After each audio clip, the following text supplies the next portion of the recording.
2021 کا یہ جمعۃ المبارک اللہ جل جلالہ نے مسلمانوں کو زندگی گزارنے کی پوری رہنمائی دے کر کامیابی کا راستہ دکھایا ہے۔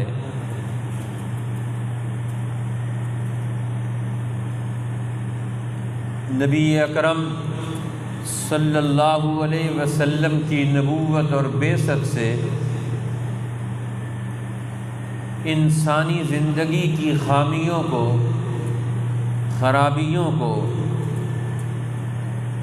مشکلات کو، پریشانیوں کو دور کرنے کا جو نسخہ اللہ نے تجویز کیا، اسی کا نام دین اسلام ہے، اسی رہنما کا نام محمد الرسول اللہ صلی اللہ علیہ وسلم ہے۔ اس لیے حضور علیہ السلام اپنی بعثت کا ایک ہدف اور مقصد یہ بیان فرماتے ہیں، قُلْ لَا أَسْأَلُكُمْ عَلَيْهِ أَجْرًا إِلَّا الْمَوَدَّةَ فِي الْقُرْبَى۔ میرے پیغمبر ان کو کہہ دیں کہ میں تم سے اپنی نبوت کی محنت کا بدلہ اور مزدوری کچھ بھی نہیں مانگتا، صرف سب سے میرا ایک مطالبہ ہے، إِلَّا الْمَوَدَّةَ فِي الْقُرْبَى، قرابت داروں میں، رشتہ داروں میں، خاندانوں میں ان کی اپنی اصلی محبت، طبعی اور فطری مودت یہ واپس لوٹ آئے۔ زمانے کے گزرنے سے، جہالت کی بنیادوں پر، دنیا کے کاموں میں، اغراض میں پھنسنے کی وجہ سے تمہارے اندر جو گیپ آ گئے ہیں، دوریاں آ گئی ہیں، تم ایک دوسرے کے مقابل کھڑے ہو گئے ہو۔ خاندان تو نام ہوتا ہے ایک دوسرے کے ساتھ کھڑے ہونے کا، یہ ایک دوسرے کے مقابل کیوں کھڑے ہو گئے ہو؟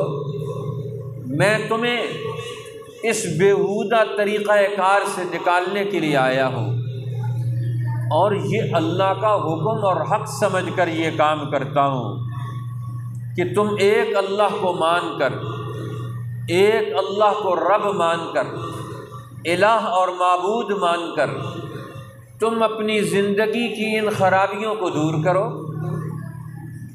کلمہ پڑھنے کا مطلب کیا ہے؟ اللہ کے پیغمبر یہ سمجھا رہے ہیں، کلمہ نبی کا پڑھ کے، کلمہ اللہ کی توحید کا پڑھ کے، کلمہ نبی کی رسالت کا پڑھ کے نتیجہ تم نے کیا نکالنا ہے؟ فرمایا میں اپنی نبوت کی توحید کی دعوت کا نتیجہ، قرآن کے علم کا نتیجہ میں تمہاری زندگی میں مودت اور محبت کی شکل میں دیکھنا چاہتا ہوں۔ کلمہ اللہ کی توحید کا، کلمہ نبی کی رسالت کا پڑھ کے تم نے نتیجہ محبت اور مودت کا پیدا کرنا ہے اپنے خاندان میں۔ إِلَّا الْمَوَدَّةَ فِي الْقُرْبَى، قرابت داروں میں، خاندانوں میں محبت پیدا کرنا، ان میں قرب پیدا کرنا، ان کی دوریوں کو مٹانا، ان کی نفرتوں کو ختم کرنا۔ فرمایا میرے پیغمبر آپ انہیں بتا دیں، میں تم سے صرف یہ بدلہ اور مزدوری چاہتا ہوں۔ تم میرے اس نبوت کے اس مشن کا مقابلہ کیوں کرتے ہو؟ تم میرے مقابلے میں کیوں کھڑے ہوتے ہو؟ میری محنت کا نتیجہ تو تمہاری طاقت کی شکل میں نکل رہا ہے، ہر خاندان طاقتور بن جائے گا، ان کے وسائل جو ایک دوسرے کے خلاف استعمال ہوتے ہیں وہ اب ایک دوسرے کے تعاون پر خرچ کریں گے، تو فرمایا اس کا نتیجہ تو تمہاری ترقی اور کامیابی کی شکل میں نکلے گا، دنیا میں بھی اور آخرت میں بھی۔ آج بھی آپ دیکھ لیں، دیہاتوں میں، شہروں میں، خاندانوں میں، قبیلوں میں لڑائیاں جاری ہیں، پیسے کماتے ہیں، اسلحہ خریدتے ہیں، پیسے کماتے ہیں، مقدمہ کرتے ہیں ایک دوسرے پر، پیسے کما کر ناحق خرچ ہوتا ہے، ہر ایک فریق دوسرے کے خلاف خرچ کرتا ہے، اب حق کے لیے خرچ نہیں ہوتا۔ اس اعتبار سے اللہ کے پیغمبر صلی اللہ علیہ وسلم نے خاندانی نظام پیدا کر دیا مودت اور محبت کا، کہ ہر ایک اللہ کا نام لے کر، اللہ کا دین سمجھ کر، اللہ کے علم کو حاصل کر کے وہ اپنی زندگی کی خرابیوں کو دور کر دے، اپنے خاندانی نظام کی خرابیوں کو دور کر دے۔ جہاں کوئی لڑائی ہوگی، فتنہ اور فساد ہوگا، اپنے علم سے، اپنی عقل سے، اپنی حکمت سے، اپنے تدبر سے، اپنی صحیح رائے سے وہ اس سارے مسئلوں کو حل کر کے واپس انسانوں کو حق پر جوڑ دے گا۔ اب حضور علیہ السلام نے اپنی نبوت کی 23 سالہ زندگی کی محنت کا نتیجہ یہ نکالا کہ آپ نے ہر خاندان میں، ہر قبیلے میں، ہر قوم میں، ہر انسان میں دوسروں کی محبت اور عظمت پیدا کر دی۔ اللہ کے پیغمبر انسانوں کو ایک دوسرے کے قریب کر کے ان کو محبت اور مودت کا بہترین راستہ بتا کر گئے، اور دشمنیوں کا راستہ، نفرتوں کا راستہ وہ نکال کر گئے۔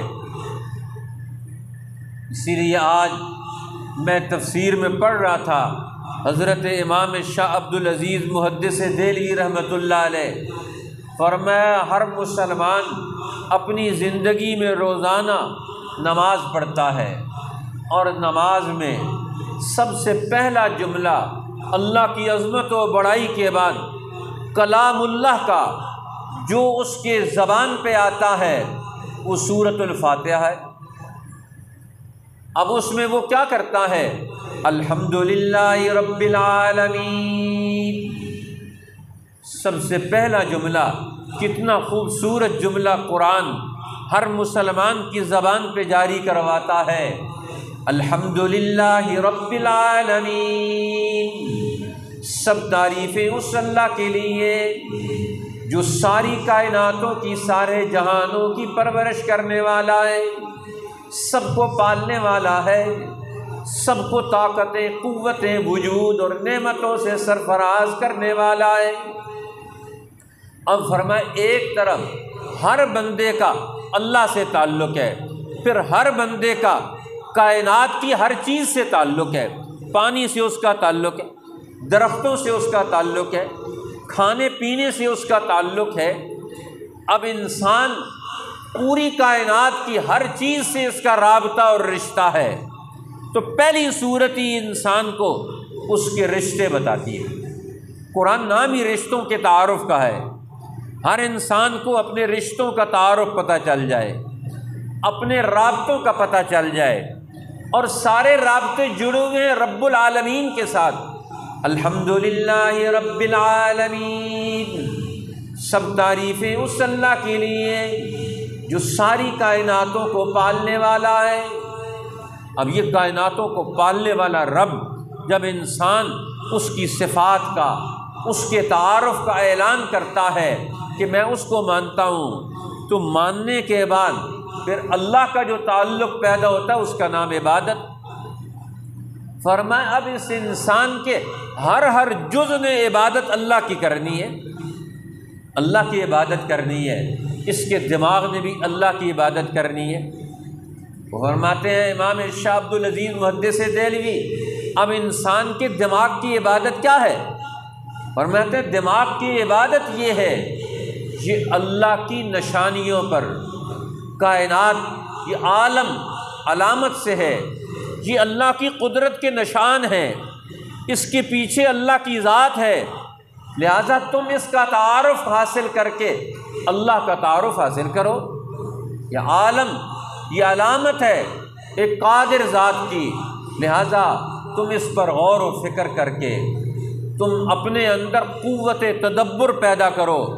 ایک طرف آیات کونیہ پر، کائناتی قوتوں پر غور کرو، اور دوسری طرف فرمایا قرآن جو تمہارے پاس موجود ہے اس کے معانی میں تدبر اور غور و فکر کرو، یہ دماغ کی عبادت ہے۔ اب یہ دماغ یہ عبادت کرے گا۔ اب پھر انسان کے اندر اللہ نے نفس بھی رکھا ہے۔ اب نفس کی عبادت کیا ہے؟ یہ نفس یہ اپنے آپ کو اللہ کے حکم کے مطابق خواہشات سے کنٹرول کرے، کسی حرام کا ارتکاب نہ کرے، کسی غلط چیز کا ارتکاب نہ کرے۔ یہ نفس کی عبادت ہے کہ نفس اپنے آپ کو اس عبادت کا عادی بنائے۔ اور میں اسی طرح قلب کی بھی عبادت، دل کی بھی عبادت ہے۔ اور فرمایا دل کی عبادت کیا ہے؟ کہ اللہ کے دوستوں سے دوستی رکھے، اللہ کے دوستوں سے دوستی رکھے اور اللہ کے دشمنوں سے دشمنی رکھے، اور یہ مقابلہ کرے اللہ کے دشمنوں کا۔ یہ اس کے قلب کی عبادت ہے، یہ اس کے دل کی عبادت ہے کہ یہ اللہ کے دوستوں سے دوستی رکھے گا اور یہ اللہ کے دشمنوں سے دشمنی رکھے گا۔ لہٰذا انسانوں کے درمیان دشمنیاں پیدا کرنا یہ اللہ کو پسند نہیں۔ اس لیے اللہ کہتا ہے یہ سب میرے بندے ہیں، یہ سب میرے لوگ ہیں، یہ سب میرے بندے ہیں۔ اس لیے یہ الحمدللہ رب العالمین، الحمدللہ کا یہ جملہ ہی جو مسلمان کی زبان پر جاری ہو، اسی سے پتہ چلتا ہے کہ تمہارے اندر انسانوں کی عزت پیدا ہو، انسانوں کا احترام پیدا ہو جائے۔ لیکن یہ جملہ بھی کہاں بولنا ہے؟ اس کے بولنے کے طریقے بھی حضور نے بتائے۔ ایک تو نماز میں الحمدللہ کہتے ہیں، اور حضور نے فرمایا افضل الدعاء الحمدللہ، سب سے بہترین دعا الحمدللہ ہے کہ انسان ہر نعمت پر اللہ کا شکر بجا لائے۔ ماں باپ بھی نعمت ہے، انسان بھی نعمت ہے۔ آج انسانوں کے بغیر آپ زندگی کیسے گزار سکتے ہیں؟ بہن بھائیوں کے بغیر کاروبار حیات کیسے چلا سکتے ہیں؟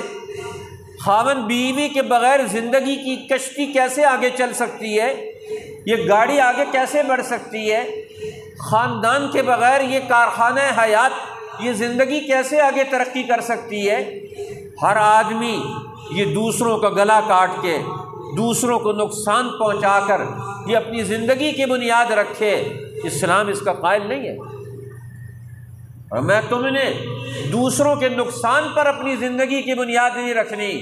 لا اسألکم علیہ اجرا الا المودۃ فی القربى، کہ اسلام سکھاتا ہے کہ دوسروں کی محبت کی بنیاد پر کاروبار کر رہے ہیں تو دوسروں کو نفع دینے کے لیے، زراعت کر رہے ہیں تو دوسروں کو نفع پہنچانے کے لیے، کھیتی باڑی کر رہے ہیں تو دوسروں کو نفع پہنچانے کے لیے، کسی دوسرے کا نقصان نہ ہو۔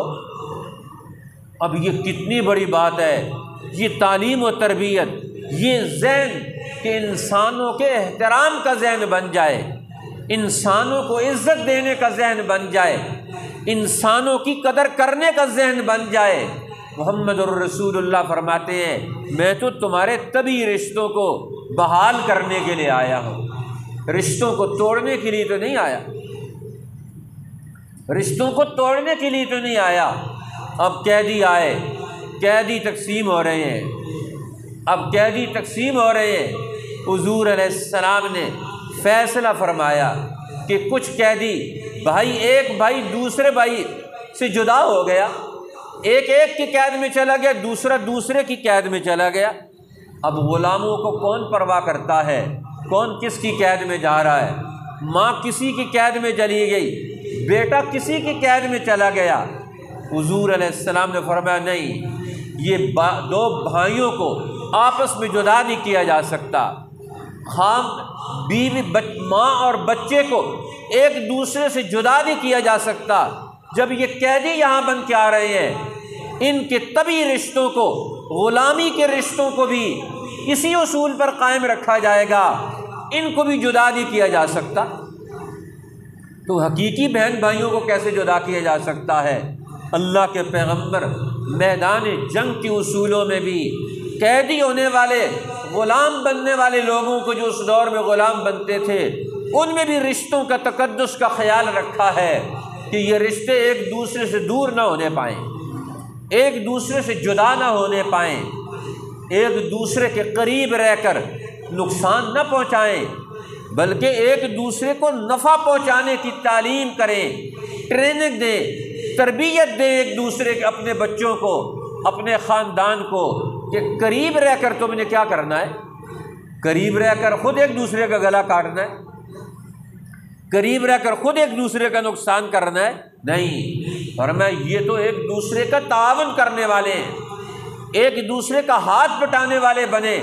تو اللہ کے پیغمبر اپنی نبوت کا ایک ہدف متعین کر رہے ہیں، لا اسألکم علیہ اجرا الا المودۃ فی القربى، میں تم سے اپنی نبوت کی محنت کا بدلہ خاندانوں کے اندر، قرابت داروں کے اندر محبت پیدا کرنے کی شکل میں دیکھنا چاہتا ہوں۔ ہر خاندان ایک دوسرے کی محبت میں رہے۔ اب کہاں لڑائی اور جھگڑے تھے، کہاں حضور کی آمد سے لڑائی جھگڑے ختم ہونا شروع ہو گئے، خاندانوں کے خاندانوں میں لڑائیاں جھگڑے ختم ہو رہے ہیں، نفرتیں ختم ہو رہی ہیں، ایک دوسرے کے قریب آ رہے ہیں، اتنے قریب آ گئے ایک دوسرے کے کہ اللہ فرماتے ہیں الف بین قلوبہم ولکن اللہ الف بین قلوبکم، اللہ نے تمہارے دلوں میں الفت و محبت واپس بیدار کر دی۔ پیغمبر کی محنت سے، قرآن کے علم سے یہ زندگی کا ایسا ماحول بنا کہ ہر آدمی دوسرے سے محبت کر رہا ہے۔ تو لہٰذا انسانیت دشمن قوتیں، ان سے دشمنی کرنا، اللہ کا دشمن وہ ہے جو بندوں کا دشمن، جو انسانوں کا دشمن، جو خاندانی نظاموں کو توڑنے والا ہے، جو رشتوں کو توڑنے والا ہے، خاندانوں کے درمیان گیپ پیدا کرنے والا ہے، لڑائیاں پیدا کرنے والا ہے۔ اب حضور علیہ السلام کی آمد سے اب مدینہ کے رہنے والے انصار جو 200 سال سے آپس میں لڑ رہے تھے، اللہ کے پیغمبر کی محنت سے قریب آ گئے، ایک صف میں کھڑے ہو گئے۔ حضور کے پیچھے انصار کے، اوس اور خزرج کے دونوں قبیلوں کے لوگ جو ایک دوسرے کو دیکھنا نہیں چاہتے، اللہ کے پیغمبر نے ایسی حکمت عملی دین کی بنائی کہ دونوں خاندانوں کو ایک دوسرے کے قریب لا کے کھڑا کر دیا، ایک دوسرے کے تعاون پہ لا کے کھڑا کر دیا، ایک دوسرے کی محبت اور عظمت پہ لا کے کھڑا کر دیا، سب کو ایک اللہ کا بندہ بنا دیا۔ تو کہتے ہیں الحمدللہ، یہ بھی بڑی اونچی دعا ہے۔ اور میں لیکن کہنی کس موقع پر ہے یہ بھی سوچنا چاہیے، یہ بھی اللہ والوں کا کام ہے۔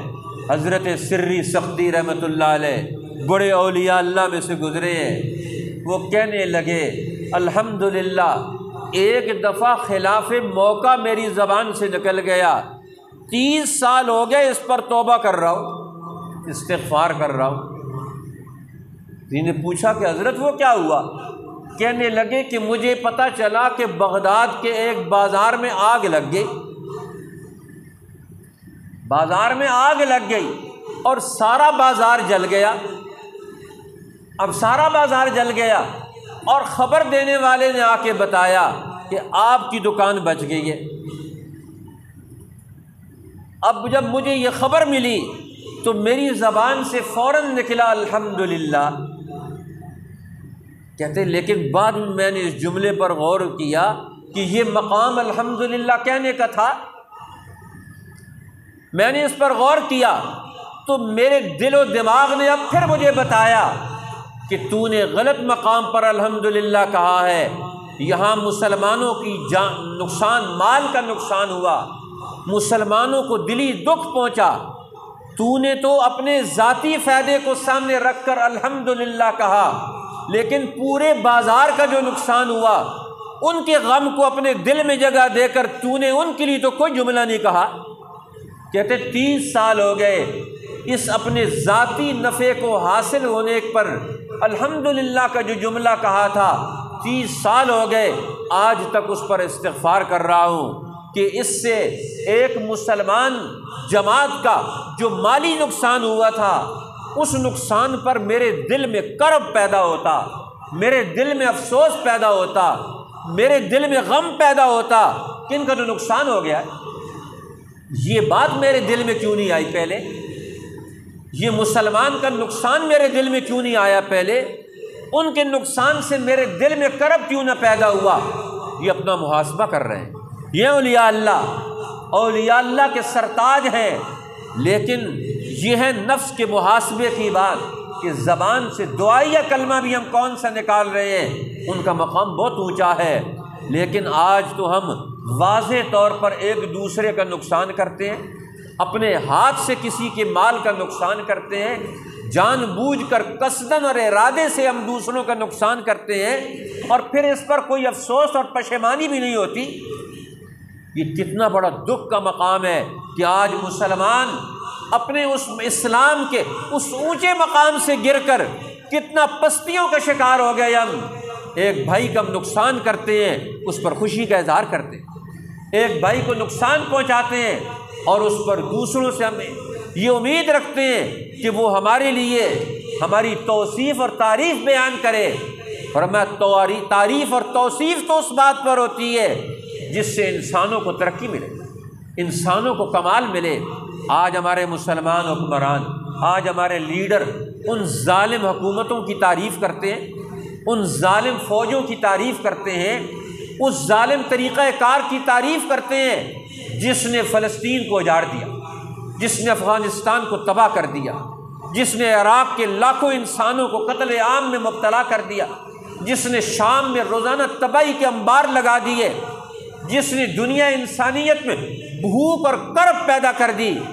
آج ہم دنیا میں انسانوں کی اس آنے والی مصیبتیں پیدا کرنے والی مصیبتوں کا وہ سرمایہ داری نظام امریکہ اور یورپ کا، جس نے پوری دنیا کی مظلوم قوموں کو مظلوم بنا کر ان میں جھگڑے پیدا کرا کے، لڑائیاں پیدا کرا کے، نفرتیں پیدا کرا کے آج پاکستان انڈیا اپنے بجٹ کا 75% اسلحے پر خرچ کرتے ہیں، عوام پر نہیں خرچ کر سکتے۔ یہ کون سی پالیسیاں ہیں کہ پیسہ اپنے ملک اور قوم کا وہ عوام پر خرچ نہ ہو، وہ اسلحے کی خریداری پر خرچ ہوتا ہے؟ اس سے بڑی تباہی اور بربادی کیا ہو سکتی ہے؟ محمد الرسول اللہ نے آ کر انسانی معاشروں کا رخ بدل دیا، لیڈروں کا رخ بدل دیا، اہل علم کا رخ بدل دیا، بازار کے تاجروں کا رخ بدل دیا، گھروں میں بیٹھنے والی خواتین کا رخ بدل دیا، بچوں کا ذہن بدل دیا کہ تم نے ایک دوسرے کا احترام پیدا کرنا ہے، ایک دوسرے کا نقصان نہیں کرنا۔ اس لیے تو حضور نے فرمایا کہ کوئی چیز کھا کر راستے میں مت ڈالو، راستے میں بیٹھنے سے بھی منع کر دیا حضور علیہ السلام نے۔ اللہ کے پیغمبر فرماتے ہیں راستے میں مت بیٹھا کرو، اِيَّاكُمْ وَالْجُلُوسَ عَلَى الطُّرُقَاتِ، راستوں پر مت بیٹھا کرو، تمہارے بیٹھنے سے گزرنے والوں کو تکلیف ہوگی۔ عورتیں گزرتی ہیں، بوڑھے گزرتے ہیں، مجبور گزرتے ہیں، کسی کو تکلیف ہوگی۔ آج ہم جان بوجھ کر ہر چیز ہماری راستے میں ہوتی ہے، اللہ میں معاف فرمائے اور سمجھ دے دے کہ ہم اپنی زندگی کا عملی رخ درست کر لیں۔ تو صحابہ نے عرض کی یا رسول اللہ، ہمارے لیے تو انتہائی ضروری بات ہوتی ہے، کسی کام کاج کے لیے راستوں میں بیٹھنا پڑتا ہے۔ فرمایا پھر راستے میں بیٹھنا ہے فآتوا الطریق حقہ، راستے کو اس کا حق دو۔ صحابہ نے پوچھا ما حق الطریق یا رسول اللہ کے پیغمبر راستے کا حق کیا ہے؟ فرمایا راستے کا حق نہیں، راستے سے گزرنے والوں کا حق ہے۔ راستے کا حق حقیقت میں راستے سے گزرنے والوں کا حق ہے۔ اور فرمایا راستے کا حق کیا ہے؟ غض البصر، نگاہ نیچی کر کے رکھو، اپنی نگاہیں نیچی کر کے بیٹھو، ہر گزرنے والی خاتون پر مت نگاہ ڈالو، اپنے کام سے کام رکھو۔ غض البصر، نگاہ نیچی کر کے رکھو۔ پھر آپ نے فرمایا راستے کا حق کیا ہے؟ فرمایا ارشاد الضال، جس کو اپنی منزل مقصود پتہ نہ ہو اس کو اس کی منزل مقصود کی رہنمائی دے دو۔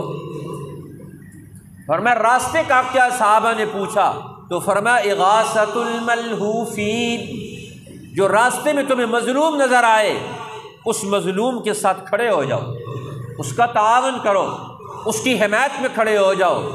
اور پھر فرمایا راستے کا حق کیا ہے؟ فرمایا کف الاذی عن الطریق، راستے پر تکلیف دینے والی چیز پڑی ہوئی ہو، اس تکلیف دینے والی چیز کو ہٹا دو۔ تو گویا اللہ کے پیغمبر اپنی نبوت کی محنت کا نتیجہ کیا دیکھنا چاہتے ہیں؟ لا اسألکم علیہ اجرا الا المودۃ فی القربى، میں تم سے اپنی نبوت کی محنت کا بدلہ اور مزدوری یہ مانگتا ہوں کہ خاندانوں کے اندر الفت و محبت پیدا ہو جائے، ایک دوسرے کا احترام پیدا ہو جائے، ایک دوسرے کی عظمت پیدا ہو جائے، ایک دوسرے کا خیال رکھنے والے بن جاؤ، ایک دوسرے کا تعاون کرنے والے بن جاؤ۔ حضور علیہ السلام کی مجلس میں ایک آدمی نے اجازت مانگی کہ اللہ کے پیغمبر میں آپ کی مجلس میں آنا چاہتا ہوں۔ آپ نے فرمایا بئس اخو العشیر، یہ اپنے خاندان کا سب سے برا آدمی ہے، یہ اپنے خاندان کا سب سے برا آدمی ہے۔ لیکن جب مجلس میں آیا تو حضور علیہ السلام نے اس کا بڑا احترام کیا، اس کو بڑی عزت دی۔ جب مجلس ختم ہو گئی تو ام المومنین نے پوچھا یا رسول اللہ، آپ نے تو فرمایا تھا بئس اخو العشیر، یہ اپنے خاندان کا سب سے برا آدمی ہے، اور پھر آپ نے اس کا احترام بھی کیا۔ فرمایا ہاں، جو کسی کی مجلس میں آئے اور اس کو احترام نہ دیا جائے یہ اس سے بھی برا عمل ہے، یہ ہمارا عمل ہے۔ لیکن تجزیہ کر رہے ہیں اللہ کے پیغمبر، کون آدمی اپنے کس قبیلے میں کیا کردار ادا کر رہا ہے۔ اللہ کے پیغمبر کی نگاہ ہے ہر قبیلے کے ہر فرد پر، یہ کیسی روٹین میں زندگی بسر کر رہا ہے، اس کا اٹھنا بیٹھنا کیسا ہے، اس کا کھانا پینا کیسا ہے، اس کا اپنے پڑوسیوں سے اپنے خاندان سے تعلق کیسا ہے۔ کہنے کا مقصد یہ تھا کہ مجلس والے اسے بتائیں کہ اللہ کے پیغمبر تیرے اس عمل سے مطمئن نہیں ہے، تو اپنے خاندان میں برا انسان ہے، تیرا عمل خاندان کو نقصان پہنچا رہا ہے، انسانیت کو ڈیمیج کر رہا ہے۔ آج انسانی دھجیاں بکھیری جاتی ہیں، لیکن ہم اپنے آپ کو کس مقام پر کھڑا سمجھتے ہیں؟ اس لیے اسلام جس مقام پر ہمیں کھڑا کرنا چاہتا ہے ہمیں اس مقام پر آنا چاہیے۔ اللہ کے نبی جس مقام پر ہمیں کھڑا کرنا چاہتے ہیں، سب سے تعلق اونچا رشتہ اللہ کا، لا الہ الا اللہ پڑھ کے، الحمدللہ پڑھ کے، اس رشتے کے ساتھ جڑ کر رب العالمین کے کائنات کے ہر چیز کا احترام کرنے والے بن جائیں۔ ہر چیز کا احترام سکھایا، ہر چیز کا ادب سکھایا، ہر چیز کا زندگی کا طریقہ اور سلیقہ سکھایا۔ آج ہم مسلمان زندگی کے وہ طریقے اور سلیقے بھول گئے۔ اللہ مجھے اور آپ کو، پوری دنیا کے مسلمانوں کو یہ حق زندگی جو اللہ کے پیغمبر بتا کر گئے ہیں، اس زندگی کے آداب اور سلیقے نصیب فرمائے۔ اس زندگی کو توڑنے والی شیطانی قوتیں، آج کا باطل، آج کی ظالم قوتیں، ان کی پالیسیاں، نفرتوں کی شیطانی پالیسیوں کو کنٹرول کرنے کی طاقت اور ہمت عطا فرمائے کہ ہم پھر اپنے معاشروں کو واپس اس طریقہ پاک کار پر لانے کی حکمت اور عقل سیکھ سکیں۔ وآخر دعوانا ان الحمدللہ رب العالمین۔ سنت